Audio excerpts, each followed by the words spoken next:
The wheel of wonder, daring artists yonder, fate is not a reality. It is I, Caxt, joined today by my co-host Gobbo to introduce to you the theme choices for the Imaginary Game Jam 2025.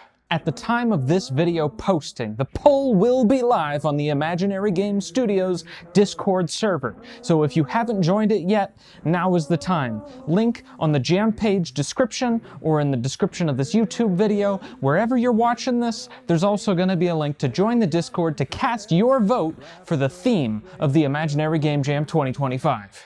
As you can see, standing next to me and between me and Gobbo is the Wheel of Wonder. So if you missed the announcement video, definitely go check that out first. But the short version is, you're gonna vote on themes based on how much you vote for each of these different themes. They're gonna take up spots on the wheel, and then we're gonna spin the wheel to decide which of the theme it is.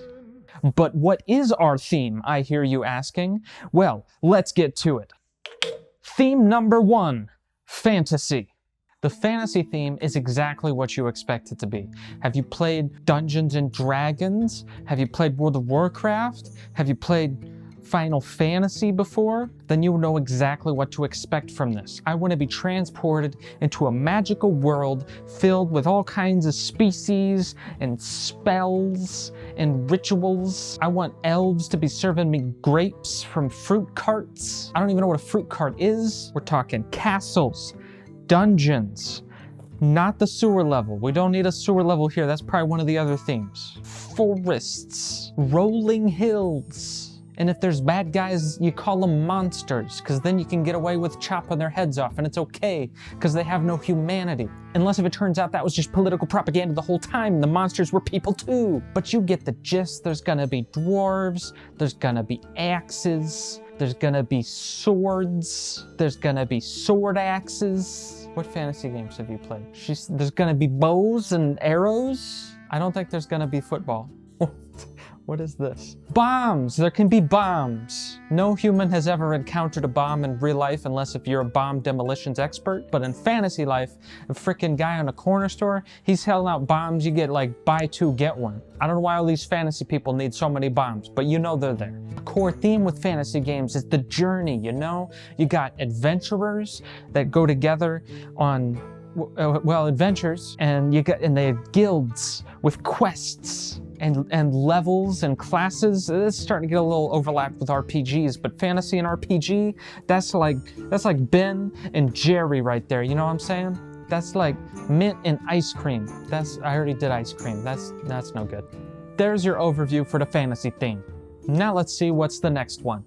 Personally, I think fantasy is probably going to be the easiest, the most obvious theme, which maybe makes it the best theme, but it also might make it the most boringest theme. So it's up for you to decide if you think fantasy is the way to go here. I'm not sure. Moving on to theme number 2, industry. The industry theme is for all of our steampunk lovers out there. There's gonna be gears, there's gonna be machinery, there's gonna be factories. If you're a big fan of the automation genre, oh, that's so industry. You're gonna be building up systems. We're talking inputs and outputs and processes. We wanna process materials into other things. You can't talk about industry without talking about monopolies, so maybe there's some business into this. You wanna go meta, this could be video game industry, which what a state this is in.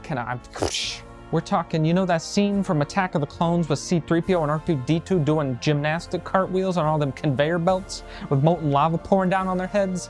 That's an industry level right there. Of course, with industry, you got filth, you got the grime. So, you know, the sewer level probably fits here better. If you're a fan of sewer levels, I don't know who is a fan of sewer. If you're a fan of sewer levels and you're the reason that I always have to play in a frickin' sewer in every fantasy game, tell me why you like sewer levels. I don't get it, but I'm talking, you know, like pollution, smog. And if I'm playing your industry game and I take a deep breath and I don't cough, that's not industry enough. We want more industry. Can you think of any other industry examples? Industry.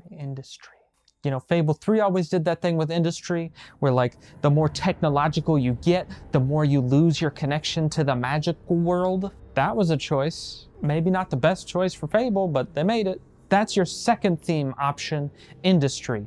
Let's see what the wheel else has in store. There's a lot of ways we can...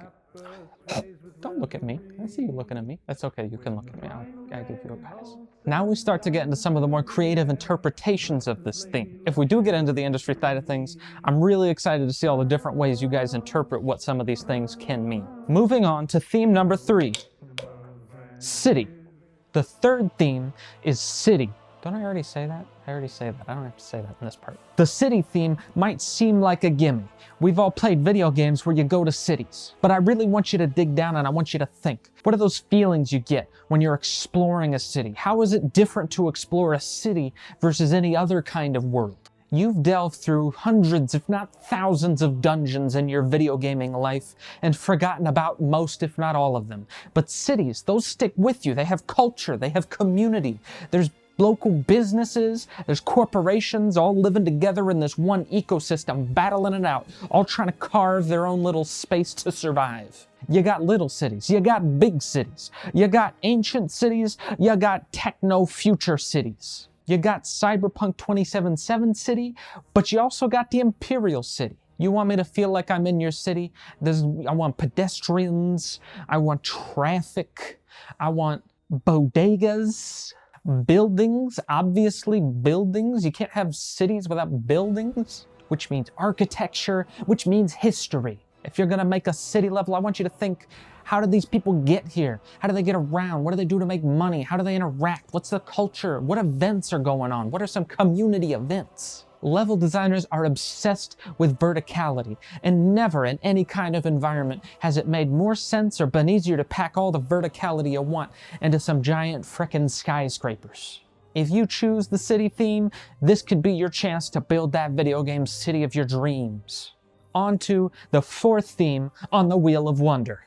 We all have our most favoritist video game cities of all time, and now you have a chance to contribute back to that video game city catalog, if it such so happens that we choose this theme for the Game Jam. Moving on to theme choice number 4, cave. On the surface, the cave theme might sound like the most boringest and blandest theme of them all, but in reality, it is the opportunity for you to prove your creativity the most. You think about caves, we're going under the ground, into the earth, where the mole people live, where Bigfoot takes his winter vacations.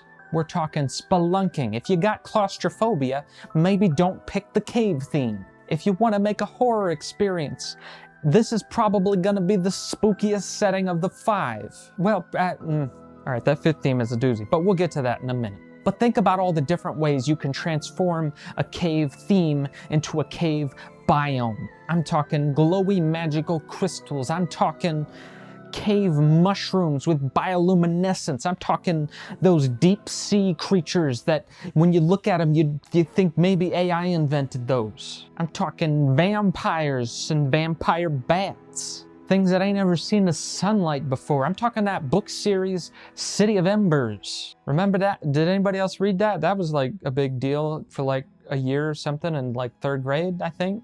Well, I guess that's a little bit more of the city theme. But you know what I'm talking about here. Every dungeon in every video game, you're going into caves. That means there's gonna be loot down there. Everybody thinking pirates hiding their buried treasure on islands? Nah, man, the real stuff at the bottom of a cave. That also means there's gonna be some natural resources down there.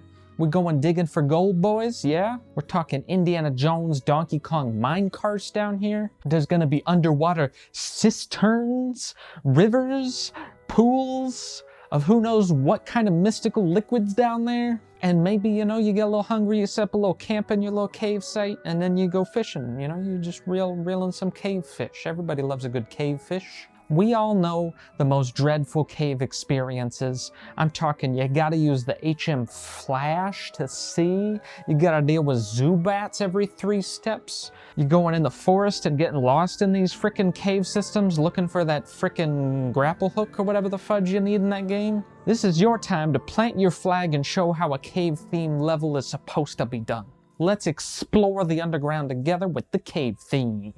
There's only one theme left to go, so without any further ado, let's do it.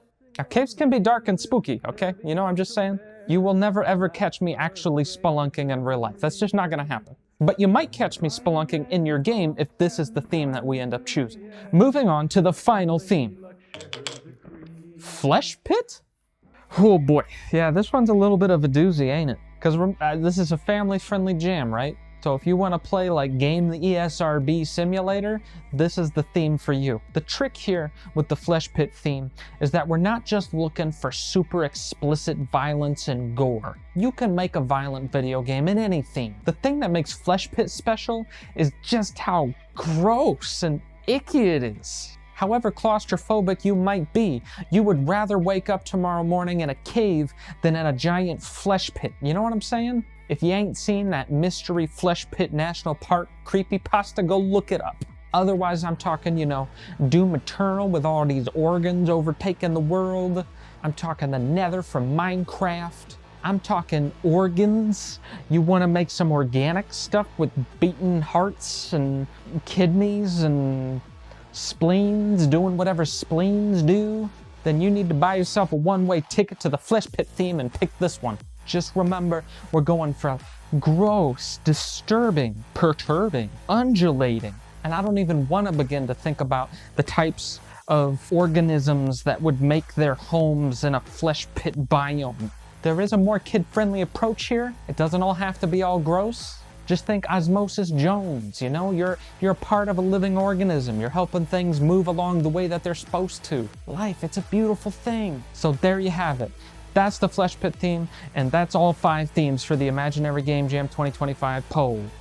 And there you have it, ladies and germs, the 5 possible themes for the Imaginary Game Jam 2025. Like I mentioned at the start of the video, make sure you join the Imaginary Game Studios Discord server. Studios, sounds like a D. Make sure you join the Imaginary Game Studios Discord server so you can cast your vote for which of these 5 themes is going to be the choice. By this point, you might be asking yourself, why these 5 themes? What's going on with this? Who came up with...